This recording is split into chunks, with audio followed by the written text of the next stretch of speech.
Tips and টিক্সে আপনাদের সবাইকে স্বাগতম জানাচ্ছি। আমাদের আজকের আলোচনার বিষয় অল্প সময়ে নতুন চুল গজানোর সর্বাধিক কার্যকর উপায়। চুল পড়ে যাচ্ছে অথবা মাথার চুল পাতলা হয়ে যাচ্ছে, এমন সমস্যা অনেকেরই। এই সমস্যা থেকে মুক্তি পেতে দুটি কাজ করতে হবে। একটি হলো চুল ঝরে যাওয়া রোধ করা, অপরটি নতুন চুল গজানো। চুল ঝরে যাওয়া রোধ করা নিয়ে আমরা প্রায় বিভিন্ন লেখালেখি দেখি, সেই তুলনায় নতুন চুল গজানো নিয়ে জানার সুযোগটা কম। তাহলে চলুন জেনে নিই কিভাবে নতুন চুল গজানো সম্ভব। বয়স বাড়ার কারণে অথবা বংশগত বা পরিবেশের প্রভাবে আমাদের চুল পড়ে যেতে থাকে। এ কারণে আমাদের মন তো খারাপ হয়ই, আবার মনে হয় যদি কৌশলের মতো চুল আবার হতো কোনোভাবে। আমাদের মাথার ত্বক বা স্ক্যাল্পে যদি আমরা উদ্দীপনা দিতে পারি, তাহলে মাথায় নতুন চুল গজানো সম্ভব। প্রতিটি চুলের গোড়ায় রক্ত সঞ্চালনের ব্যবস্থা রয়েছে, এটাকে যদি বাড়ানো যায় তাহলে নতুন চুল গজানো সম্ভব। প্রথম পদ্ধতি হলো ম্যাসাজ করা। নিয়মিত ম্যাসাজ করতে হবে, এতে করে স্ক্যাল্পের রক্ত সঞ্চালন বাড়বে এবং স্ক্যাল্প উদ্দীপিত হবে।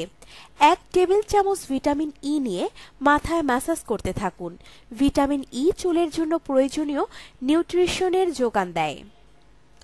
ভিটামিন ই এর সাথে চায়ের নির্যাস যোগ করতে পারেন। এর দুটো ভালোভাবে মিশিয়ে হাতের তালু এবং আঙুলের সাহায্যে পুরো মাথার চুলের গোড়ায় গোড়ায় লাগিয়ে নিন।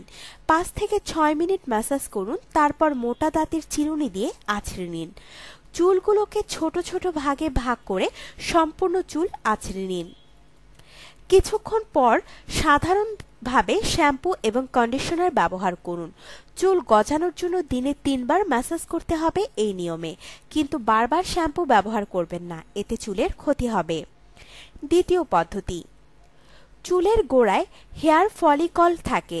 ভাইব্রেশনের মাধ্যমে যদি ফলিকল উদ্দীপিত করা যায় তবে নতুন চুল গজানো সম্ভব। বাজারে ভাইব্রেটিং ম্যাসেজার কিনতে পাওয়া যায়। এর সাহায্যে আপনি স্ক্যাল্পে চক্রাকারে ঘুরিয়ে ঘুরিয়ে মাথায় ভাইব্রেটিং ম্যাসাজ নিতে পারেন। যে জায়গায় বেশি চুল পড়ে যাচ্ছে তাতে বেশি মনোযোগ দিন। এভাবে 5 থেকে 10 মিনিট আপনার স্ক্যাল্প ভাইব্রেট করুন। ভালো ফল পেতে এটাও আপনাকে দিনে 3 থেকে 4 বার করতে হবে। আপনার জীবনকে আনন্দময় করে তুলতে এবং বিভিন্ন স্বাস্থ্য টিপস ও পরামর্শ পেতে আমাদের চ্যানেল সাবস্ক্রাইব, লাইক ও শেয়ার করবেন। ধন্যবাদ।